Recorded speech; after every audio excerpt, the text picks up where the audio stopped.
Hey, Carl, now that Pulsar Security is going to be sponsoring the podcast directly, you want to hear the ad copy that we came up with? Sure, yeah. Okay, get ready for this. In a world full of security challenges. No. We can't say in a world. Come on, that sounds perfect. Like you think we should? It's like an Arnold Schwarzenegger movie You cliche. think we should leave it open for services on Mars? Is that what you're saying? I mean, you can't. Okay. All right. Just go ahead and read the rest of it. Can I say in a world or no? Go for it. I don't care. In a world full of security challenges, trust is everything. Well, that's true. At Pulsar Security, we are enabling organizations to thrive safely in an ever-changing digital world. Yeah. Our experts conduct cutting-edge cybersecurity services, ensuring your business stays one step ahead of threats. All good. Experience peace of mind as we deliver robust solutions tailored to your needs. Your security is our priority. I like that one. Mm-hmm. Choose Pulsar Security for a safer tomorrow. Visit us at pulsarsecurity.com. Empower your digital journey with confidence. Security starts here. Okay. I like everything but Okay. in a world. It worked for Batman. I do like to This dress is dark and in serious. hoodies. Now, this is serious stuff here, man. You're talking about keeping companies We safe. do. Yeah, we are talking about that. Like don't wanna cyber superheroes. Come on, Carl. Conjure up images of the predator, you know? Well, we should have done this from the start. So now we are officially sponsoring Security This Week by Pulsar Security. Well, good luck with your ad. Thanks.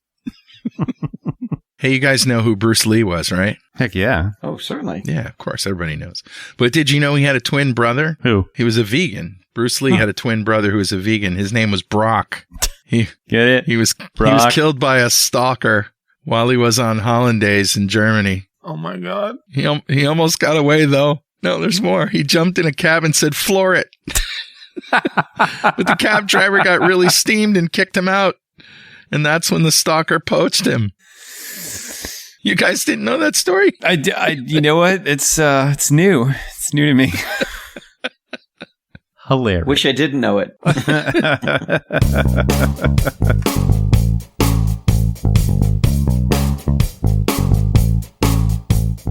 And I just want everybody to know that the reason why Patrick didn't react to that joke is because he didn't get it. Well, you just had dinner with a guy named Brock. I thought you were making a pun about him, and I'm like, how's that going to work?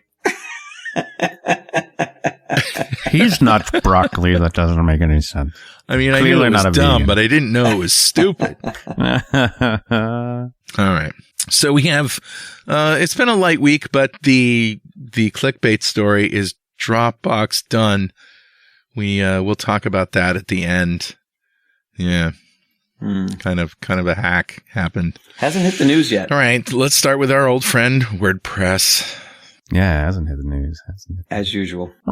So we talked about this exploit before. This is the one with the SQL injection that we talked about. Right. With WP Automatic. It's a WordPress add-in that allows administrators to import, data. Maybe you want to have somebody's images, or you're subscribed to some newsletter, fulfilling. Mm-hmm. What could go wrong? Well, Right. As a hacker, you can use this exploit to get around authentication. And worse, you can create an account that'll give you the ability to get in even after it's patched. Ugh. So this is bad news for the WordPress universe, which, that just means it's Thursday. Right. Right. So what do you do, Patrick? What do you patch, because I think, there is a patch available for fixing this. Patrick says patch. Patrick patch. Shocker, right? 3.92.1. Patch, Patrick. Go patch. But the problem then is you've got to go review all the accounts in the system to make sure that there isn't a backdoor, that somebody hasn't. Patch and go hunt. Exactly. Like it. Yep. Which is the hard part, because that means you actually have to know Who are the valid users, maybe? and what they're doing, Yeah. and why they're there and all that stuff. It sounds simple, but it's really not, because especially depends on how long the system's been in place. Sometimes you'll use an account for something you don't even remember. It's going to force people to kind of clean up their act a bit more than they might think, because they waited to patch, most likely. And by default, just to help you guys out, if you are looking at your WordPress site, by default, this particular exploit will usually drop an administrative account called XTW. So if you see an admin account called XTW, that's a sign of compromise. Probably an indicator of compromise. For once, Dwayne is not giving advice to the criminals, but to the rest of us. Wait for it. Uh-oh. All right, we'll play the theme song. Go ahead. It's criminal career advice. So, hey, criminals, you should change that default. I mean, XTW, seriously, it's already in the news. Okay. Switch it to something else. But then there's some other generic files that show up in the root directory, like the web.php and index.php that might show up in either subdirectories. So just keep an eye out for those and make sure you understand what they do. Okay. Moving right along. Change Healthcare. Hacked. This is using stolen Citrix account with, get this, no multi-factor authentication. This is a Hall of Shame story. They clearly don't listen to this podcast. This is definitely a Hall of Shame. This sucks. Honestly, I hate it when, schools and healthcare organizations and the Red Cross and whoever, lots of people who are trying to do really good things, helping people out, maybe even have life critical devices online, iron lungs, whatever it may be, right? Dialysis machines. They need access to medical information quickly, especially in things like the ER, that sort of thing. Like, listen, you take a casino offline for an hour. Yeah, I don't really, yes, it sucks, but I'm not really that concerned about it. It's not like lives are at stake. But when you start taking down healthcare facilities, that's just cold. And in this particular case, you're absolutely right, Carl. This was got access to Change Healthcare's Citrix infrastructure. For those of you who haven't implemented Citrix, Citrix gives you the ability to publish applications that might be accessible while you're in the organization outside. So if I'm at home and I'm a doctor. By the way, Citrix is another word for scab. Really? Oh no, that's cicatrix. It's close. Coincidence? Coincidence. No. So, the thing. Did they know that, though, when they created the name of their company? I don't know. I always think citrus every time I hear Citrix. Oh, well, okay. I don't know why. But, yeah. But anyway, so let's say we have an application that we use in-house. Let's say it's, I don't know, like a medical app, like Epic or something along those lines. And we want to be able to access it when we're at home or have a doctor that's, Doctors Without Borders, who's in Africa, access this application. What you can do is you can publish those applications out on a Citrix gateway, right? Allowing doctors to remotely access the same internal applications, and there's usually tons of security around that. Right. You also can publish like remote desktops and that sort of stuff. Apparently, in this particular attack, Change Healthcare decided not to go with multi-factor authentication. What could go wrong? And there were credentials that were stolen. And then used. So is there any insight into why they chose not to do that? Or is that just like they're too embarrassed to say? Before you do, so Carl, remember you and I were involved in a program of luminaries and people in the technical world. Mm-hmm. There was an instance when MFA was younger where somebody we know lost access to their whole account, their whole business basically, because something went wrong with MFA. With their only administrator account. And so it got hung up, and it was months before they got control of it. Mm-hmm. The guidance at the time by Microsoft, which wasn't very well published and may have changed, was you should have 2 administrator accounts for every account in the cloud, no matter what. One that you use on a regular basis that has a strong password, that has MFA, and another in case of emergency break glass account that has a hellacious password, like a ridiculous password, right? 50 characters, 100 character password, whatever the limit is, that you only use in emergency that does not have MFA. Okay. So I don't know if that's still a guidance that works, because I don't like that. It's been a while since I've heard of anybody where MFA was the problem and they couldn't get into their system. It's kind of like the old argument of, well, I don't want to patch because the patch might be worse than the hack. Yep. But some of that, that's the most charitable representation I can come up with for why you would have an administrative account without MFA. But then the password has to be so hellacious. It doesn't matter what the password is, that it's not a good idea. Even if it's not an admin account, there are plenty of exploits out there for privilege escalation, right? So you can't be like, oh, well, only admin should have MFA. We have compromised the lowliest of low guest accounts on systems before and then gone to domain administration. No, you're misunderstanding. The whole idea back then was you needed an administrator account that you never used, that didn't use a password that was normal, that had a 80 character password that was not used anywhere else. It still isn't any reason not to use MFA on that account. Now, the only reason I could see not using MFA as a hospital is if for some reason MFA slowed things down, or if we were using physical key fobs like a lot of organizations used to do, the RSA, key fobs, then they get lost and that sort of stuff, and then people can't get access to the data. However, right, that was the justification, was that they were foreseeing a circumstance, which actually did happen to somebody you and I both know, no names here. Oh, yeah. But I think MFA, I think you have to look at the MFA and see, is it possible that that's going to be down?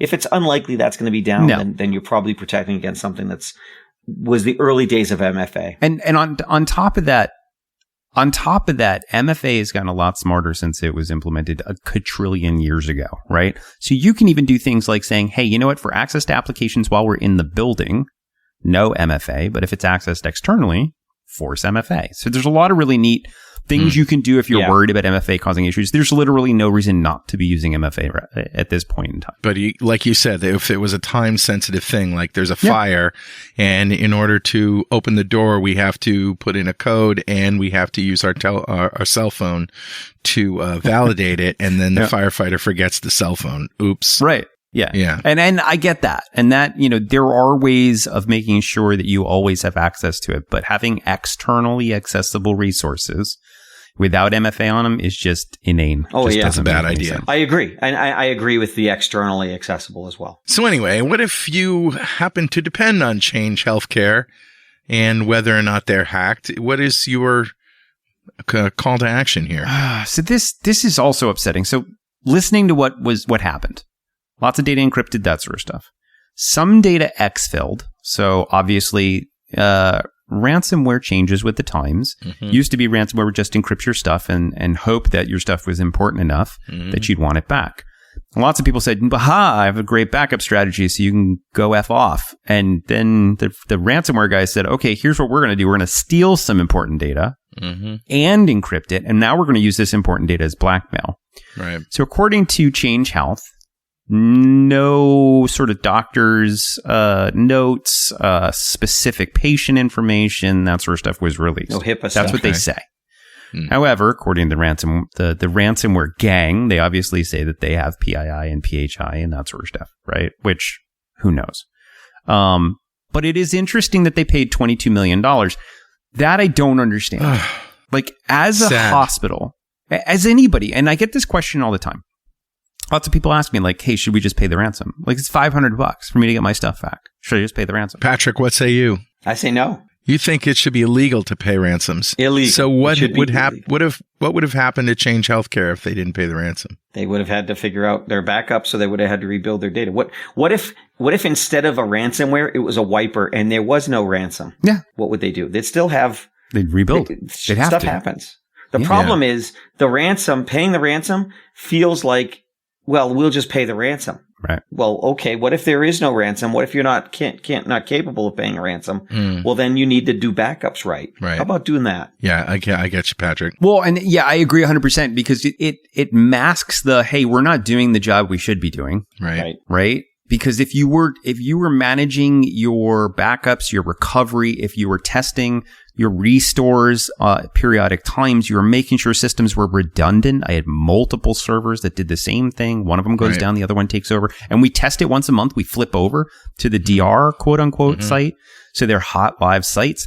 Then if this ransomware hit, we'd be like, whatever. Let's fire up the DR stuff, be up and running in about an hour, burn the rest of the environment down, figure out how they got in, and make sure they're out. And the biggest thing is if they stole the data and they released it, then, okay, you've got a breach. It's not a ransomware anymore. It's a breach.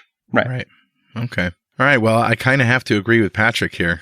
Wow. So, but in this case, anyway. I think we're all there. Nobody should ever pay the ransomware. Yeah. Ever. Just not a thing. You should do everything in your power to be able to say, yeah, to ransomware. Me. We are the knights. Okay, one more and then we'll take a break. Thousands of Airsoft players under threat after data breach. No, Airsoft, my favorite game, my grandmother's favorite game. She loves to run around in the woods, shooting people, little plastic BBs. What happened here? So, Speaking of backup, for those of you who don't know what Airsoft is, it's kind of like paintball, but smaller ammunition. But the problem here is this was a straight up data was backed up. They were doing the right thing. They're backing up their data. Good for them. Mm-hmm. So that just in case they get ransomware, they're, A-okay and they can restore.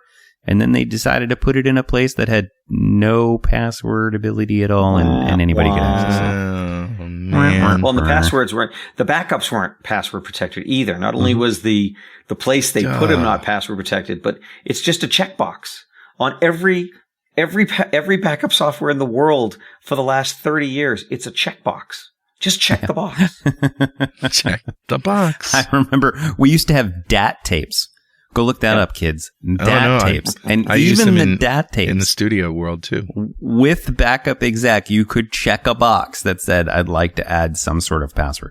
Yeah. And that was a bazillion years ago, back in the beginning of backups. So, this unfortunately, back in the day, I'd hold those stone tablets and etch all the data in. So it could be, it was immutable. You know what DAT stands for? What? No. Digital audio tape. Oh. It was the first audio, tape that instead of encoding audio signals, encoded bits. Cool. Digital audio tape. And so we used that but before we could burn CDs and all that, that was the thing. And so studios then started mastering to DAT. And then they came out with ADAT. Alesis came out with it. I know this is a great lesson for anybody who doesn't care about audio recording. An audio file. Alesis came out with a thing called ADAT, which used videotapes. Oh, wow. Wow. And had 8 tracks of audio on a VHS tape. In the Army, we had CDAT. Oh, yeah? What's that? Yeah. Is that a joke? I don't know what that means. Well, a DAT is a dumbass tanker, and a CDAT is a computerized dumbass tanker. Which Patrick can say because he was a tanker. Right. I was a scout.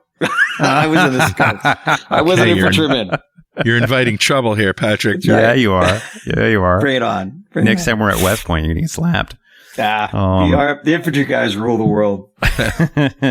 So the company that was that lost this data is a Delaware-based company called Airsoft C3.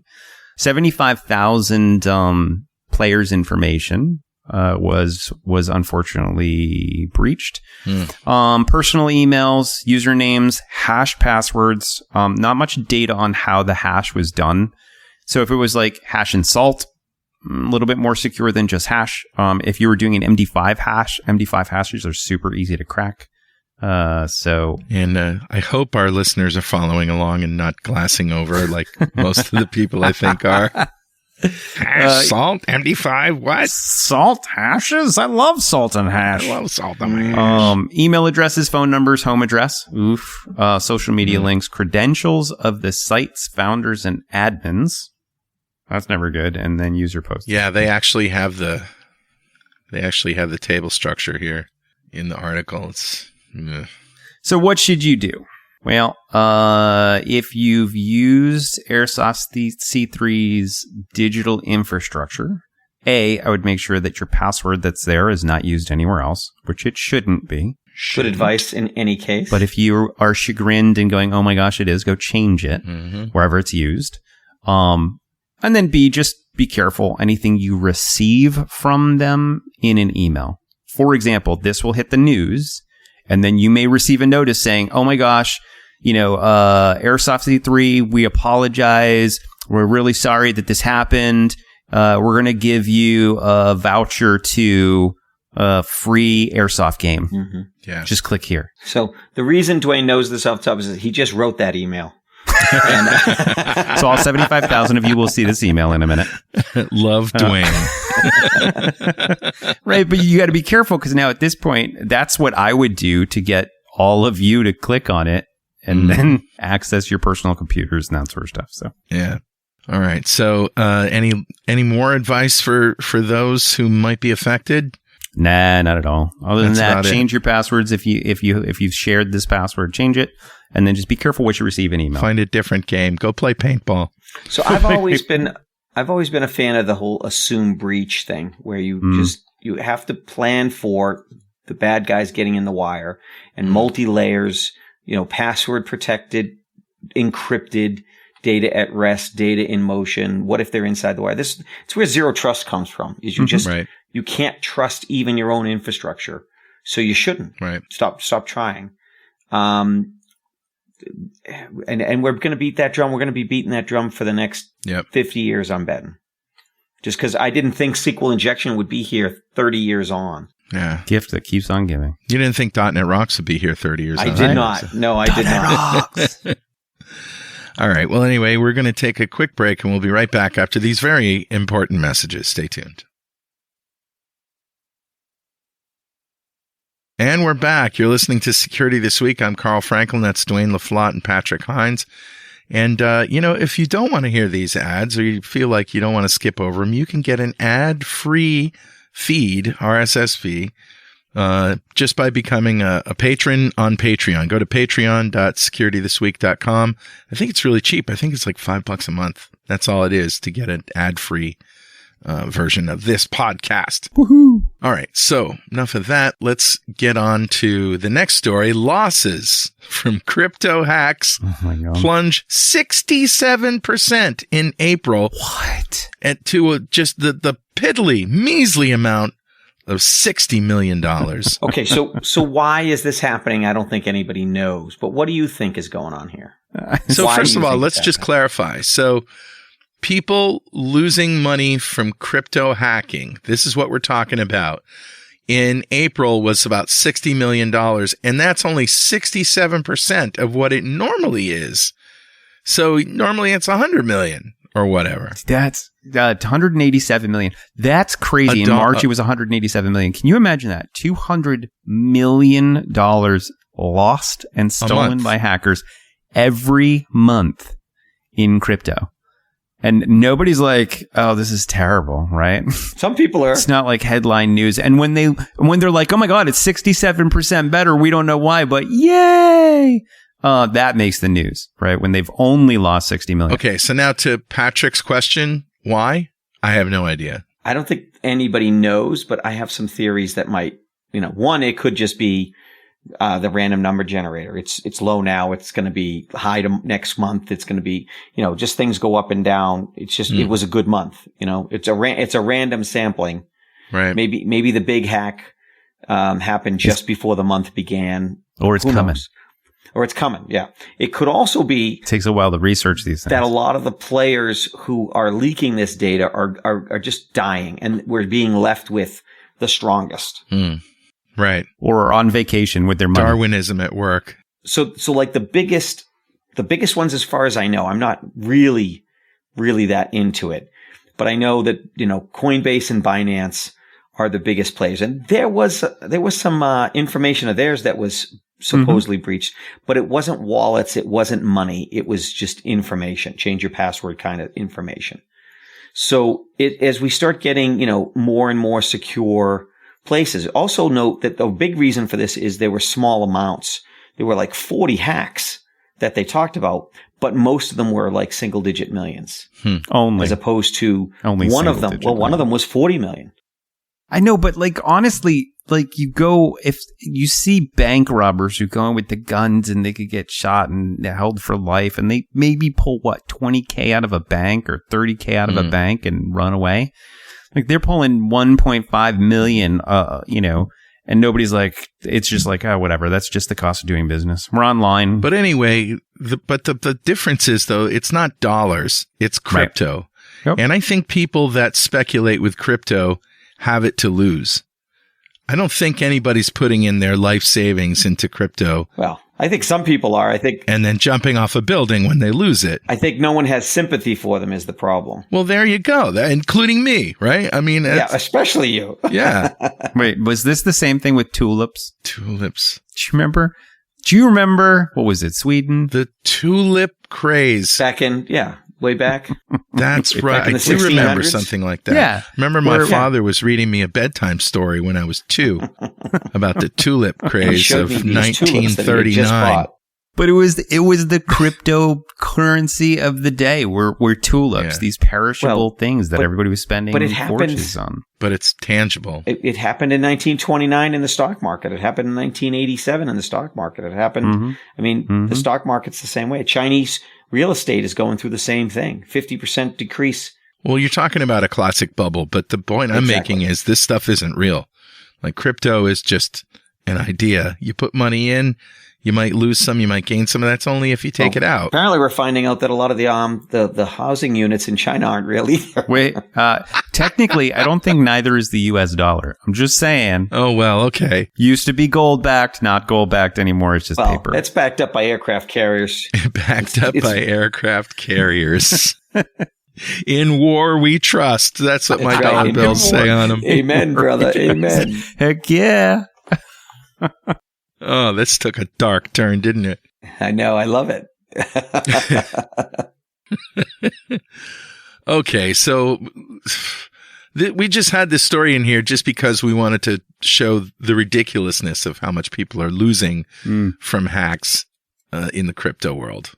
Well, it is news because it is, it has had longer longevity than I expected. I expected that if I didn't think there'd be, stock market trading based on Bitcoin this quickly or really at all. I think greed never goes out of style, Patrick. That's true. Yeah. Okay, let's talk about R. And I'm not talking like a pirate. R. I think you are. Talking about the programming language R, Carl, which is about statistics, right? It's a stats-based programming language. Pirates. What's a pirate's favorite letter? R. No. R is good, me matey, but the C is his first love. Oh, the C's. I thought it was I. Anyways, yes. So R. I saw a Facebook post, and I know that's way out of line here, but somebody had posted a picture of somebody playing Wheel of Fortune standing next to Pat Sajak, and somebody's like, the caption was, "I thought you didn't like Wheel of Fortune." And they're like, yeah, but, and the guy standing next to, Pat Sajak was, had an eye patch. And he's like, I got to wait till this guy says I want to buy an eye.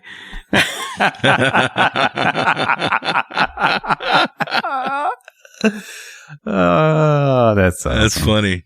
Yeah, my wife didn't like it at all. All right. So R. So there's a programming vulnerability in R that exposes code projects to supply chain attacks. Please explain. Yeah, absolutely. So R, you're absolutely right. R is an open source programming language that's used particularly in artificial intelligence and machine learning. AI is a huge buzzword at this point, right? Everybody's talking about AI with ChatGPT and blah, blah, whatever. But AI just really means computers doing things that are human-like, right? In the generic sense. Machine learning is then doing pattern matching, right? Can I watch an assembly line and see if a piece of equipment's coming off the line broken? So that I know I can flag it.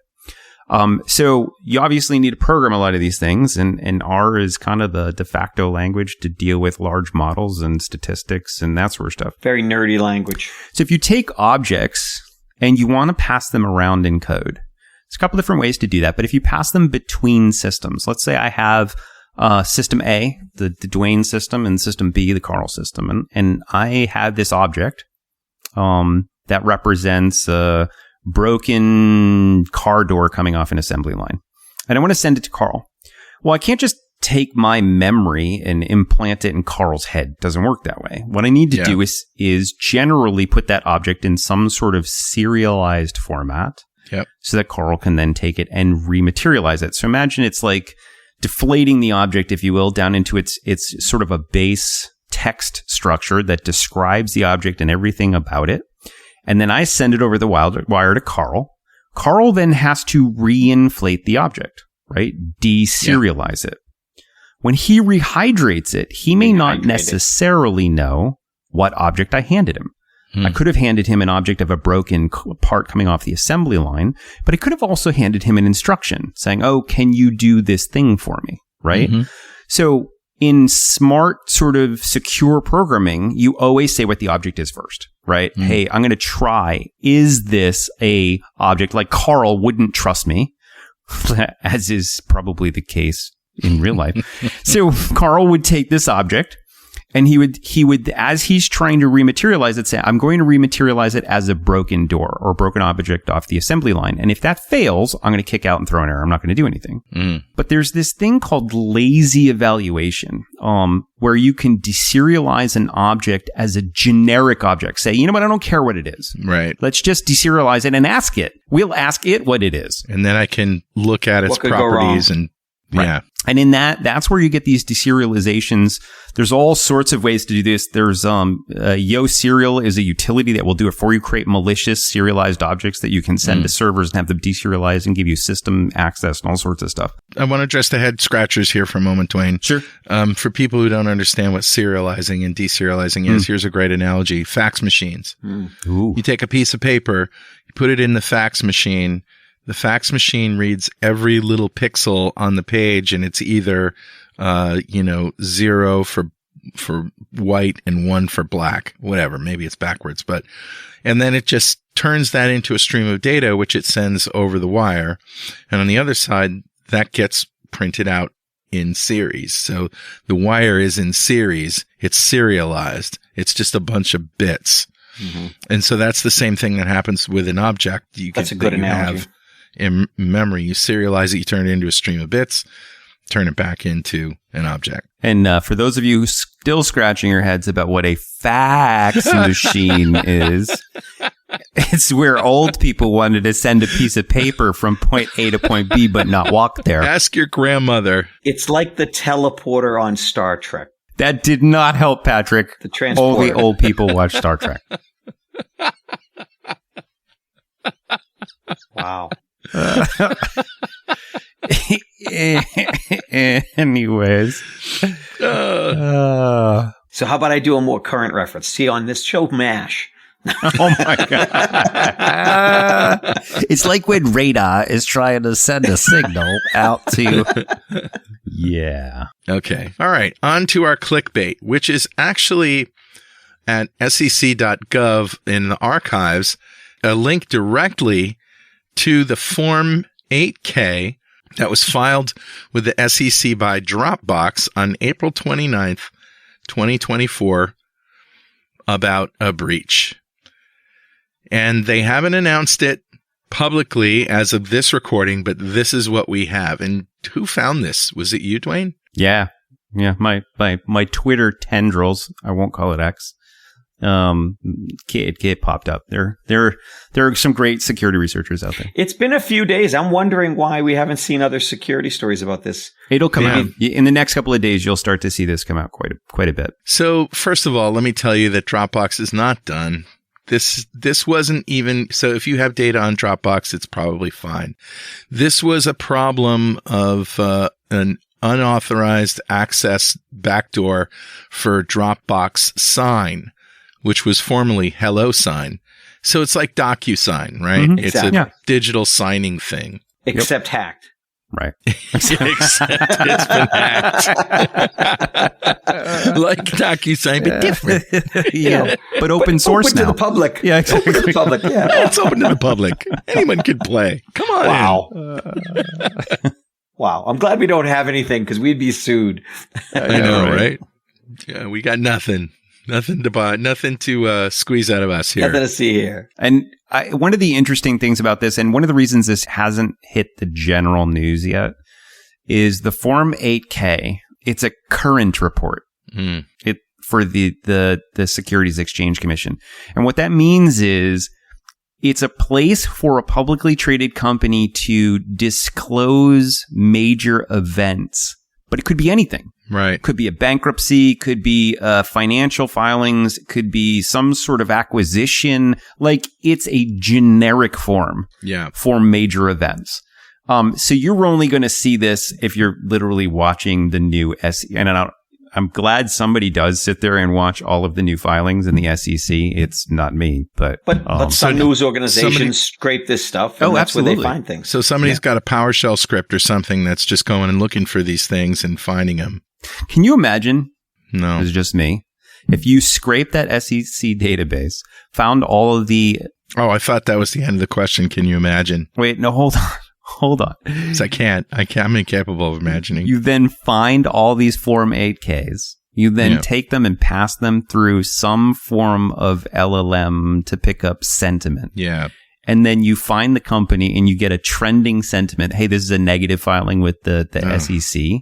And then you go buy stock or trade stock automatically based on what you're seeing through the filings. Dwayne, you got it right. Bad filing, maybe we short the stock. Good filing, maybe we buy the stock. I'm sure there are companies that do that do signals trading and do that stuff all the time. Well, last week we talked about AI being able to find vulnerabilities and exploit them before anybody else knows about them in a similar way. We have a system where... Oh, I can't talk about that. Well, now we know Dwayne has a system that. We can't talk about. There's lots of those. in development that may give artificial intelligence advice on how to break in anywhere, anytime. Oh my God, you guys! Why did you even say he that? said May. He didn't May. say Yeah, did. I didn't say it was May. true Next yet. time you say we may or may not. April have. Fools. Maybe it's April Fools. May Fools. You're off by one day. Yeah. All right. Well, it's been a slow week, but we had some major philosophical discussions today. Right? This was a good, productive session. Woohoo! Woo. Does not have it to happen anymore. Huh? I know, right? Yeah. Back to our chicanery. We'll be back to the usual stuff. Idiocy and tripe. Debauchery. All right. Have a good week. Thanks, everybody. We'll see you next time. All right. You too. Bye, guys. Bye.